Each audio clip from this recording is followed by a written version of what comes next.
Alright guys, we are now going to start chapter 14, Norbert the Norwegian Ridgeback.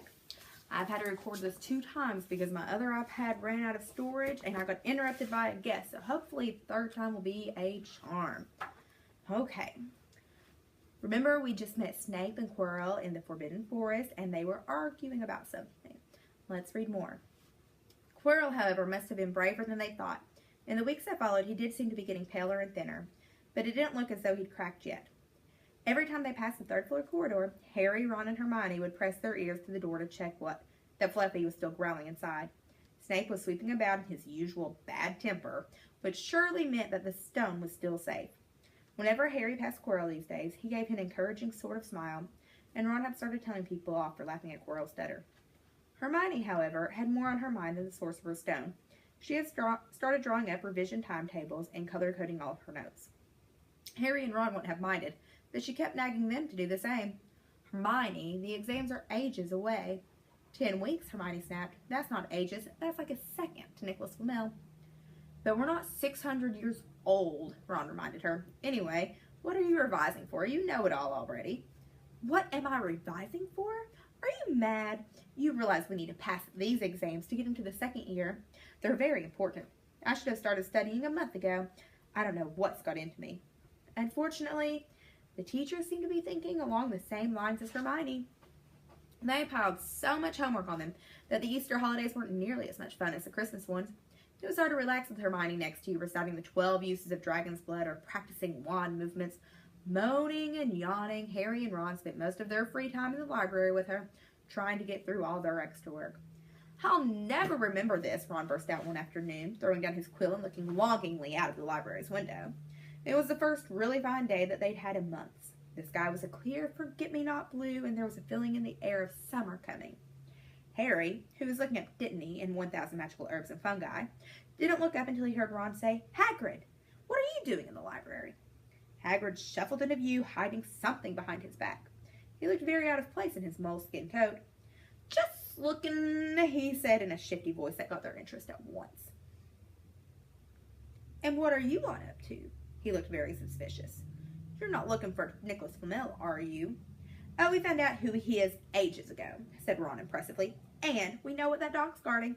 It's a Sorcerer's Shh." Hagrid looked around quickly to see if anyone was listening. "Don't go shouting about it. What's the matter with you?" "There are a few things we wanted to ask you as a matter of fact," said Harry, "about what's guarding the stone apart from Fluffy."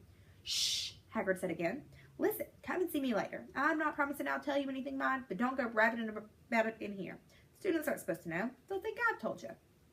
"See you later then," said Harry. Hagrid shuffled off. "What was he hiding behind his back?" said Hermione thoughtfully. "Do you think it had anything to do with his stone?" "I'm going to see what section he was in," said Ron, who'd had enough of working. He came back a minute later with a pile of books in his arms and slammed them down on the table. "Dragons," he whispered. Hagrid was looking up stuff about dragons. "Look at these dragon species of Great Britain and Ireland, from egg to inferno, a dragon keeper's guide." And there's some dragon eggs for you all.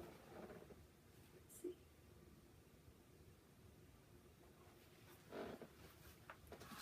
"Hagrid's always wanted a dragon. He told me so the first time I ever met him," said Harry.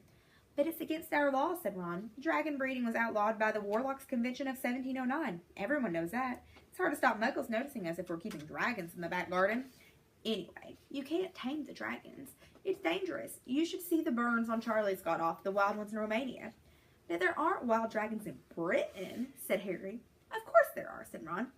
"Common Welsh green and Hebridean blacks. The Ministry of Magic has a job hushing them up, I can tell you. Our lot have to keep putting spells on muggles who've spotted them to make them forget." "So what on earth's Hagrid up to?" said Hermione.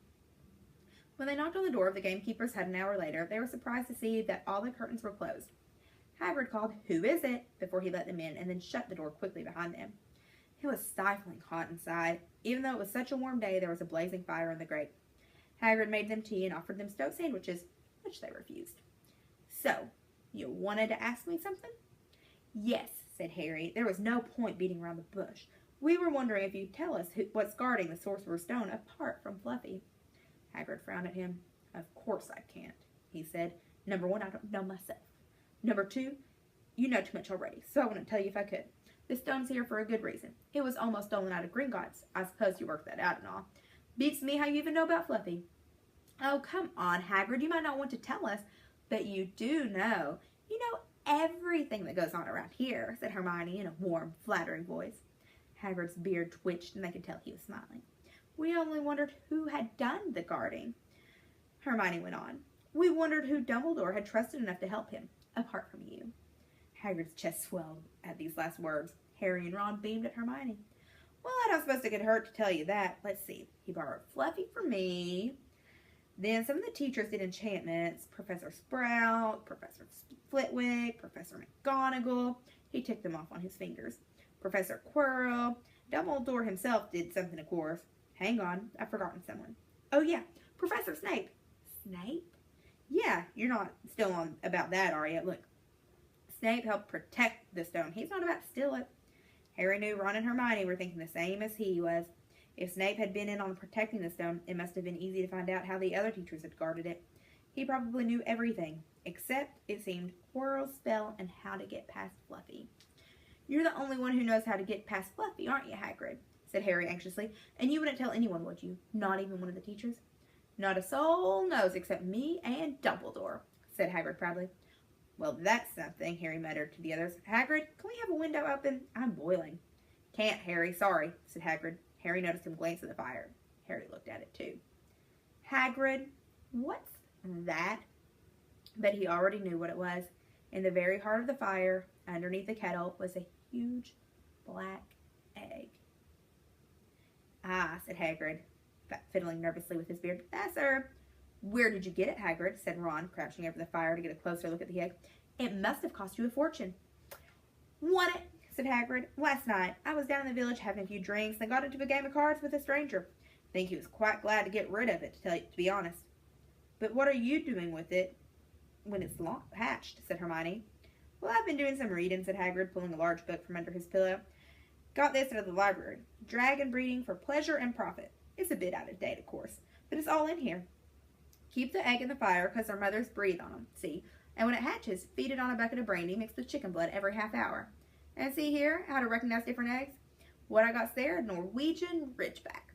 They're rare then. He looked very pleased with himself, but Hermione didn't. Hagrid, you live in a wooden house, she said. But Hagrid wasn't listening. He was humming merrily as he stoked the fire. So now they had something else to worry about. What might happen to Hagrid if anyone found out he was hiding an illegal dragon in his hut? Wonder what it's like to have a peaceful life, Ron sighed, and as evening after evening they struggled through all the extra homework they were getting. Hermione had now started making revision timetables for Harry and Ron too. It was driving them mad. Then, one breakfast time, Hedwig brought Harry another note from Hagrid. He had written only 2 words. It's hatching. Ron wanted to skip herbology and go straight down to the hut. Hermione wouldn't hear of it. Hermione, how many times in our lives are we going to see a dragon hatching? We've got lessons, so we'll get in trouble. And that's nothing to what Hagrid's going to be in when someone finds out what he's doing. Shut up, Harry whispered. Malfoy was only a few feet away, and he stopped dead to listen. How much had he heard? Harry didn't like the look on Malfoy's face at all. Ron and Hermione argued all the way to herbology, and in the end, Hermione agreed to run down to Hagrid's with the other 2 during morning break. And there's a picture of Malfoy listening.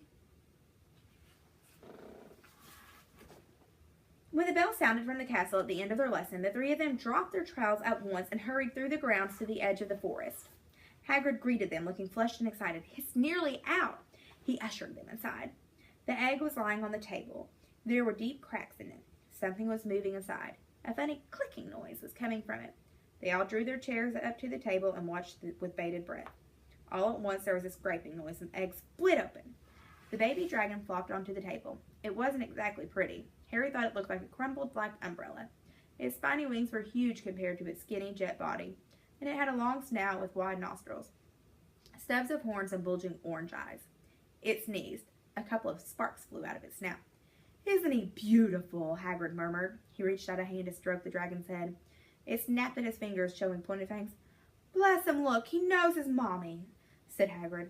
Hagrid, said Hermione, how fast do Norwegian Ridgebacks grow exactly? Hagrid was about to answer when the color suddenly drained from his face. He leapt to his feet and ran to the window. What's the matter? Someone was looking through the gap in the curtains. It's the kid. He's running back up to the school. Harry bolted to the door and looked out. Even at a distance, there was no mistaking him. Malfoy had seen the dragon. Something about the smile lurking on Malfoy's face during the next week made Harry, Ron, and Hermione very nervous. They spent most of their free time in Hagrid's darkened hut, trying to reason with him. "Just let him go," Harry urged. "Set him free." "I can't," said Hagrid. "He's too little. He'd die." They looked at the dragon. It had grown 3 times its length in just a week. Smoke kept furling out of its nostrils. Hagrid hadn't been doing his gamekeeping duties because the dragon was keeping him so busy. There were empty brandy bottles and chicken feathers all over the floor. "I've decided to call him Norbert," said Hagrid, looking at the dragon with misty eyes. "He really knows me now. Watch. Norbert, Norbert, where's Mommy?" "He's lost his marbles," Ron muttered in Harry's ear.